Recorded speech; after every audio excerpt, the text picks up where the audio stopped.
Zach Petroff from Disney Animation Studios. Thank you. Everybody hear me okay? You guys in the back? All right. We're waiting for that to turn over for you so you can see some images. Right. So who here has heard of Disney? You guys cool with that? Excellent. Anybody here see Wreck-It Ralph? All right. Cool. Thank you. So I'm going to start off and I'm going to give you an overview of how we work at Disney as modelers and specifically how we use ZBrush. And then Dylan, one of our awesome character artists, is going to come up and open up ZBrush, show you some models, show you how we get to the final character on the screen. So I want to start off by just showing you what we're going to be talking about and talking about how we create characters at Disney. It's a process that's really evolved over the past few years. And if any of you guys know my art, it's very different than what you might expect a Disney artist to create. They do a lot of realistic character work. But there's a reason why I work at Disney. And there's a reason why that connection has happened between Disney and my art. And that really is because Disney focuses on story. And that's what I like to do with my art. It's all about story. I wanted to show you this because we often get wrapped up in what we do in this industry by looking at other CG artists. But there are other art forms out there that focus on story. So here's a photographer, Gregory Crutzen. Awesome work. You don't know what that story is, but it's story-driven. So I encourage you guys to kind of look outside that box of CG to find other areas of inspiration. Looking at this photo, same thing. It's all story-driven. Just some cool, beautiful work out there that relates back to what we do as artists at Disney and why we use ZBrush. So this is the feature animation building, the hat building, as we call it, from Mickey Sorcerer Hat here. And I'm a model supervisor in what's called a modeling department SDL. So at Disney we have a new paradigm where we have leaders of each department, and together we work through problems and issues and best practice workflows, and we try to plan 10, 15, 20 years ahead so that we as a team of artists can all orchestrate how these characters behave and how the world's developed. One of the biggest things we do when we're working with that is this design philosophy. Has anybody heard of this one before? The smaller is to the greater as the greater is to the whole. This is something you could not get to before ZBrush. This is something that is part of your creativity, it's part of your design process. The interesting thing is, this never happens in nature. It always happens in nature, right? These are design principles that we're not making up. We're not pulling this stuff out of thin air. If you look at this pattern on this leaf, relative to this stick on that same tree, there's a natural relationship there. That's the design principle. That's a design principle that will carry through to all our characters and environments, and we're going to show you some of that today, and why these fundamental design principles are so important. Anybody have this as a kid? Remember this thing? Pretty badass, right? So you take one head, one torso, and one set of legs, and you mix and match that crap all up, and then you make this character, right? That's the opposite of what you want to do. That's the opposite of what we want to do. We want everything to relate. We want a reason and a rationale behind these creative decisions that we're making. I'm going to jump in here. Prep and Landing was a TV short we did. And looking at these characters, if you want to be a character artist at Disney, and I think this transcends to any other studio, this is a big thing in what we do. Thinking back to that idea, the smaller is to the greater as the greater is to the whole. There's a whole lot of that going on in here, and it doesn't smack you over the face. If you look at this guy, they're both the same character, right? They're both kind of a nerdy tech guy. We don't have any of those here, by the way. But looking at this guy overall, look at these curves and these rounds of that nose and how that's echoing this shape of the head, right? Look at this curve on the hat compared to this guy who's much stricter and more rigid and refined. Look at these sharp creases that are happening. Everything down to the blotch of blush on his cheek. These are drawings by Bill Schwab, by the way. He's a phenomenal character artist at Disney. Looking at the difference between those two things. That's your job as a character artist at Disney, to pick those things out and accentuate them and take that character design to the next level. Same thing with the entire body. We have this idea of appeal at Disney, and it's a very simple idea. We put up drawings and we show to Lasseter, we show to the directors, and we have a lot of reviews. And someone will say, I find that drawing or that sculpt more appealing than the other. And essentially all that's saying, it's a nice way of saying, I like that one better and this one sucks. Or, you know, I like that one better than this one. It's a great way to do it, but this is something you guys want to infuse in your art. No matter what you're doing, video games, live action, anything else, you want to have appeal. And this is just the dictionary definition of it. This is something we strive for. And Dylan's going to be really talking you through that and how we actually develop it in ZBrush. The interesting thing at Disney is that we don't just have directors, we have directors who are also animators or character designers. So when you're showing your work to these guys to review, you're not showing someone who doesn't have any context here. You're showing some of the best character designers in the world and trying to get buy-off from them. So it makes it very interesting from day to day. Something a lot of people don't talk about is environments. You know, in ZBrush, you typically think about it as characters. You think of Disney and the characters. All those same philosophies apply to what we do in the environments. Thinking back to the smaller is to the greater. So we had these 3 different worlds, right, in Wreck-It Ralph, and they each have their own form language. Right? This is something we try to infuse in that design throughout this entire process. So each one is defined, and then we try to transfer those and translate them into the sculpts and the designs that we're working on. So these ideas are things that really weren't in play before ZBrush. It used to be that you would have a software, you would have a 2D artist, they would draw everything from every angle, you take a packet, you hand it off to a 3D modeler, and that's it. That's where the disconnect would happen. But now with things like ZBrush, where you can focus on creativity, focus on line and form and design, that's all gone. We all work together now. We iterate on these things in 3D to get to end results like this. So, but again, looking at that pattern, the smaller is to the greater, everything about this is squared off and relating back to that world. So a similar concept with Hero's Duty here.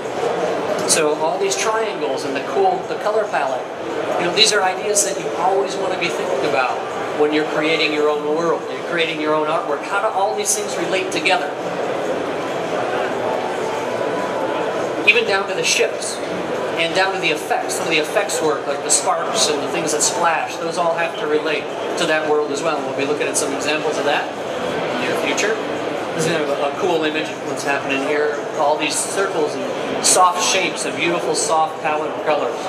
Always relating back to that larger idea. This is, you know, an interesting thing right here.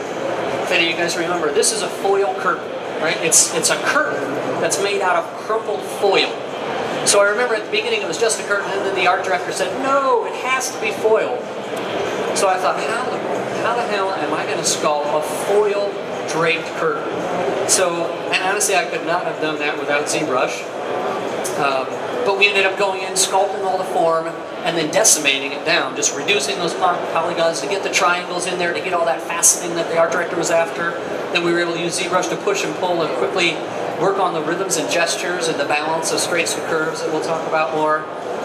So it really is an interesting and iterative process because of these kinds of tools. So again, more of those circles and shapes and patterns. And looking at the frosting, I never thought I would have had to sculpt frosting, right? But sure enough, there's a scene where the ship comes in and crash lands and the ground is made of frosting and it's got to tear through it and leave this trail of ripped frosting, right? Without ZBrush, this would not have been possible. Or it would have been just a ridiculous pain in the ass.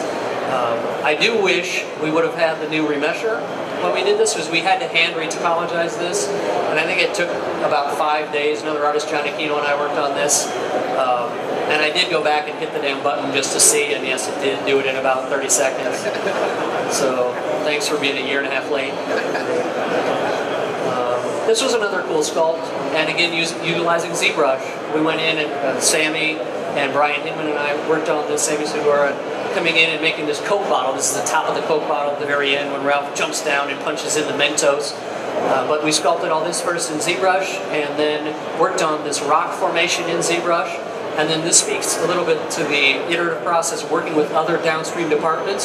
Sculpted these forms in there, and then sent it over to effects, and they filled it with all those Mentos. So we were able to art direct the global form, get the design working right, throw it over to the effects department, and then they added all these little Mentos and then worked on all the explosions and cool, crazy things that happened from there. So one last little example of an effect that was modeled in ZBrush. So everything in Niceland is about 8-bit square and simplified design. So Ralph smashes a cake when he's in Felix's apartment, and the cake splatters go everywhere. So we had to model these things, and a couple different artists worked on this. Tony Jung and Charlie, that guy, worked on this one. And here you can see the end result. So again, some very organic, very stylized, but very specific pieces of art that were created to go in here that you could not have done before. It would have been a heck of a lot harder. You could not have iterated. You would have really had to refine that 2D design and then settle on it, because you wouldn't have gotten a second chance. So our specific character development at Disney. A couple things that were interesting on Wreck-It Ralph, and different than our previous shows. On Bolt, we knew that they were going to have quadrupeds with fur. That was going to be a challenge. On Rapunzel, it had some really long hair, for obvious reasons. That was the big challenge. But on Ralph, it was the number of characters, the variety of different species that populate this world. How many characters were there? Just to give you an example, this is the number of characters we had on Bolt, roughly 40, 45. This is the number of characters on Tangled, and then this is the number of characters on Wreck-It Ralph. So for those of you who are Tetris fans, you can see that we lost, actually, right there, but a lot of unique meshes. So again, that idea of iterating and working in a software that lets you work with the art director and become part of that entire team that creates this asset was quintessential. Could not have done it without it. Looking at these Nicelander guys, another thing we did was try to find efficiencies. So several of these are all the women and all the men are actually the same exact mesh. So we took those through the ZBrush process, developed them, and we'll show you a little bit about that later when Dylan sculpts on these things. But then we just added all the costuming to make them different and unique. It also helped that as part of the world logic and the story, they were meant to look similar because of the nature of the design. Another thing we can talk about a little bit is that this hair is actually sculpted form in ZBrush. So we went in and sculpted and designed those masses. And then this is just a texture applied to it. We wanted a very specific look for this world. So you don't want flowing natural hair on some of these guys that are very stylized and specific. The smaller is to the greater it is to the whole. A similar situation here, where we have some of the candy racers. So I think there were 3 different faces here that were utilized between all these characters. So same process, go into ZBrush, really work through them, get the appeal and the design the way we want it, and then go in and accessorize. This is a big win for downstream departments, for the look department, who are the people that put the textures on our characters, as well as the riggers. They put the skeletons in there, make them move. Huge savings by doing it that way. So, John C. Reilly. Phenomenal voice talent for Ralph. Sometimes we start the character design process before we have our voice talent identified. Sometimes we don't. In this case, they kind of had John C. Reilly in mind, but he wasn't solidified, wasn't tied to the show. So that's where they started 2D. And at this point, it's a blue sky process. The story is evolving. We knew he was a bad guy, but we didn't know he was a guy. It could be anything at this point. So these are some Mike Gabriel drawings. Could have had a giant fro for all we know. These are more drawings from Bill Schwab. You run the gamut. You try to do a lot of different design ideas. These are, by the way, I don't think they've been released to the public before, so that's kind of cool. You get to see them for the first time. But these things, they kind of happen with every show, and you run this range of trying to find out who this character is. And you're always presenting to the director, and you're getting notes, and the story's refining, and people are getting a better idea of what's happening. And then they started to hit on something with these giant hands. They know he was a bad guy, and he needed to smash stuff. Trying something even different to really accentuate that. But then at some point or another, the story evolved, and they said, we needed to be a man, a human. So they started going with this design. And now, at this stage, this is a ZBrush design sculpt by Chad Stubblefield. We bring in the modeling department. We don't separate our VizDev sculptors from our modeling sculptors. We have everybody on the same team do both. We feel that if you're a good design sculptor, then you're going to be a better production modeler. If you're a good production modeler, that's going to make you a better design sculptor. Those things feed together. So this is by Chad, and you can see it's really early. It is Ralph, but it's really not. It doesn't really look much like him at all. Only has 3 fingers, and his personality, right? How he fits into the story is very different than where he landed. I actually have a quick animation test too. At this stage, we do a lot of different things with everyone in the studio. So we block in those models really fast. Like, as Andrew Stanton says, you want to make your first mistake as soon as possible. That's a huge idea when you're trying to create a film. Screw up as early as possible because you know you're going to screw up, and then you got a lot more time to make it better.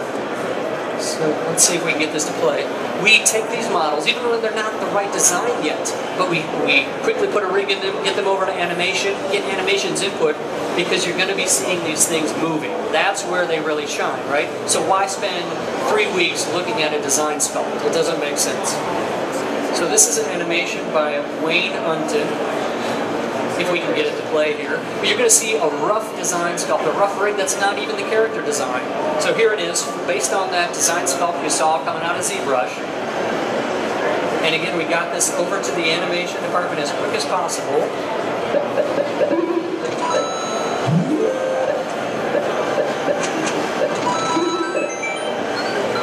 Just to start exploring the character, to see how this guy is going to move. And that's extremely important when you're creating projects for a feature film, right? That is what the end goal is, to see this thing animated. So here's another design sculpt by Chad. It took it in a totally different direction. I think this might have come from a John note. So you try that, and then you sometimes the pendulum swings, right? So the pendulum swung back into more of the Ralph that we knew. But there's something very different about this guy. He's kind of, what am I doing in this movie? That's what he's saying. That's what this character is portraying. So it still wasn't quite landing with the director. At that same time, we have some phenomenal 2D artists in the building. Obviously, these are drawings by Jin Kim. And he starts to look at things, the straights and curves of the design. Looking at how this line is very straight here, and very curved here. That's very important as a modeler at Disney. And I think as a designer in general, if you want to sculpt characters, this is an extremely important idea to wrap your head around. And I'll show you some examples in a little bit. So you're wrapping all those ideas together, you're getting input from 2D guys, from animation, from the design sculpt, and then you finally start to land on something that looks more like the Ralph we know. And it starts to hit. And then Chad and Bill worked together and created this design sculpt. And finally, you show the director, it's like, that's the character. That's who I want to be the star of this film. And it's because he's the bad guy, right? He's mad, he's pissed off. This is Ralph. Not this guy. What am I doing here, right? So those subtle differences that all relate back to story.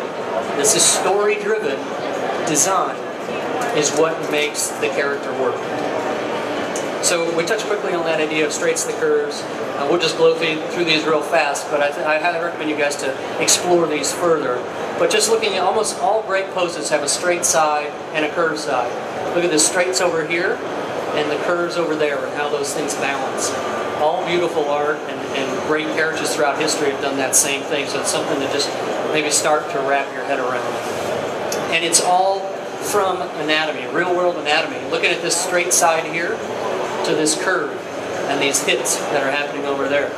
So software like ZBrush let you get in there, utilize these fundamental ideas that you know about creating art, and just sculpt. Just do it. Just put these things into your work with someone else, and make it happen. Same thing in the faces, and again, Dylan's going to be showing some specific models that we've got, and we're going to show you how we develop these forms and what's important about this. We're looking at that idea of a straight to curve. I always thought these characters were so simple and easy, but the more you learn about it, the more you realize you have a hell of a lot more to go. They're so in-depth and complex. It's really been kind of a fascinating process for me working there. Again, just to show you this is J.C. Leyendecker, straight to curve. Okay? So in great art, it's a repetition of a design fundamental that you want to be aware of. Rhythms and gestures, something similar. Again, I mean, I'm sure a lot of you guys have used ZBrush. That's the power of it. You push and pull with that move brush. You use the transpose tool to pull these rhythms and gestures in there. That's what makes this thing come alive. And at Disney, as a modeler, that is your job. You need to capture this 2D essence into that 3D sculpt. So not very easy to do. This is from Loomis, Andrew Loomis. Again, these are not new ideas, right? I'm sure a lot of you guys have seen this before. Andrew Loomis book, Fundamental or Figure Drawing for All It's Worth. Just looking at those S-curves. Everybody's heard of S-curves, right? Or that idea. It's fundamental in making these things have a life. That's one of the real, genuine differences between a sculpt that you've all seen that just doesn't quite hit it and it doesn't speak to you and it's not alive, and something that transcends. So when we're doing that, we have to wrap all these ideas together and create a production mesh. And we do that back and forth between Maya and ZBrush. So we work in ZBrush because we love the way that you can read the form and you can show a director and they can read what's going on with the character, but we also work in Maya to make sure that it's going to be compliant with our pipeline. So it's a lot of back and forth, making sure that everything works exactly and specifically the way it needs to work for rigging.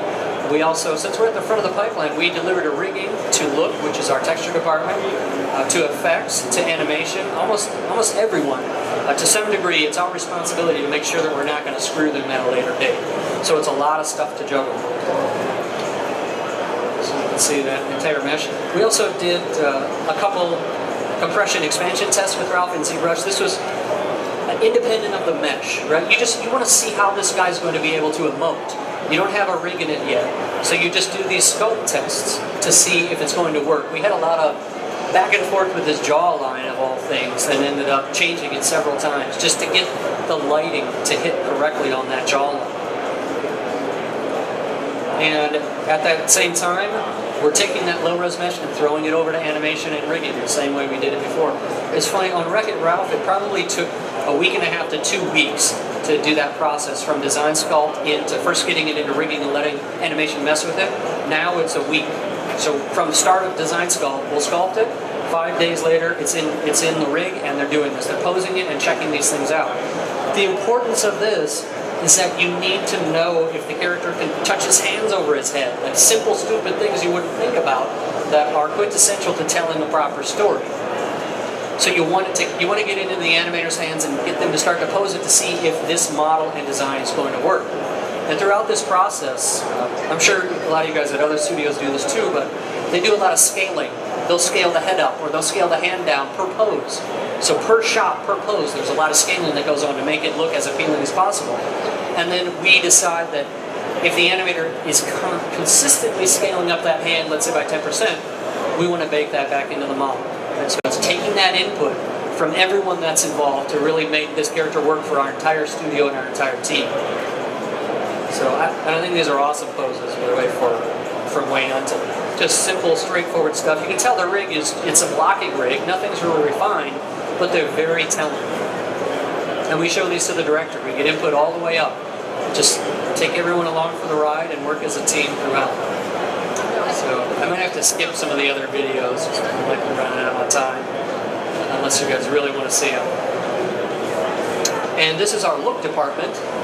So we hand that same model off to Look, and Look are the guys that do our texture. They also work on the hair and some of these little frilly things down there. So we try to collaborate directly with them, get these things all working together. And then a similar process for Jane Lynch. So these are Minkyu Lee. The cool thing about this project was that there were so many different worlds and so many different design languages that it really stepped outside of the traditional paradigm of what a Disney film was. So we had a great time along with the VizDev artists. This is a Shi-Yun Kim. Just blue sky. Every different kind of design you could think of. And I think these are phenomenal drawings, by the way. Kim. So more Minkyu Lee. This is not your typical Disney drawing, but it's such a great time to be there now because so many different projects are bubbling up in-house. There's so many different things that I can't wait for you guys to see that are just as unique and different as Wreck-It Ralph was. So it's really a great time to be a part of that process. Look, this was a cool little thing where in the beginning, Calhoun was going to come in attached to this little flying apparatus and was going to drop her off. And then we started to land on that character, but it wasn't quite hitting, so then they threw it over to Glenn Keane, who's a phenomenal animator. Many of you guys have heard of him, but he really kind of focused in on who this character was, brought it to life. And then we did that same process. So this is a design sculpt by Tony Jones. And the other thing we try to do whenever possible at Disney is if you're a modeler and you're working on that design sculpt, we want you to take it through production because you already know it. You've had the history with that model. You really understand what all those balance of proportions, straights and curves, everything that really makes this thing sing, you've already got a history with. So I think Tony did an awesome job with this. And as a model, you're also in charge of all the costuming, so you need to throw all that in there because it informs the design. And this was all done in ZBrush. We had one more test animation. I'll pass up on that. The other awesome thing at Disney is that they are very transparent with their entire process, from initial conception of a new world, a new idea, all the way through to the final film. So they want you to be a better artist, they want you to do your own art, and they want you to go out there and teach other people. So the way I get to do it is through my own teaching master classes on the website. But we have a trainee program, and I would highly recommend you guys to apply for that. That's for students. I think if you're between your junior and senior year, you can apply for that trainee program. And I think there are on-site reviewing portfolios today. And then we also have something called the apprentice program. And that's where you come in and you're not on a production. I think it's if you've graduated recently and you've had 2 years experience or within 2 years experience, you can come in and we give you a project to work on just to see how you like the environment and see how you fit. You work with another team, and it's a really great way to introduce yourself to the studio. And then a lot of those folks end up staying on and then folding into our team and into production. And one of those folks was Dylan Ekron, who went through our apprentice program. And I think he is now going to show you guys some specific models from Wreck-It Ralph, do some sculpting, show you why we use ZBrush, why it's so important to our creative and collaborative process. And maybe while Dylan is setting up, I will take any questions that you guys have, if there are any questions. Yes?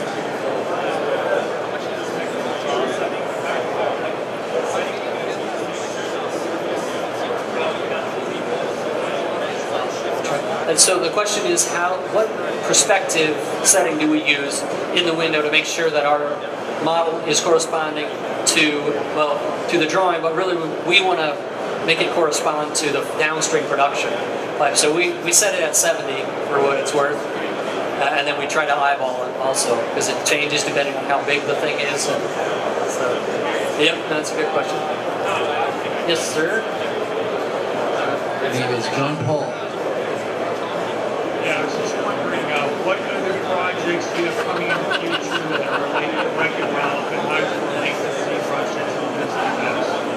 That's a great question. So the question is, what projects do we have coming in the future and how do they relate to ZBrush? The answer to that question is upstairs with someone in HR and marketing. I can tell you that our next feature is coming out this fall. It's called Frozen. And the then following feature that Dylan and I are actually both working on is called Big Hero 6. And that is based on a somewhat obscure Marvel property about a team of superheroes. So, and they will both utilize ZBrush.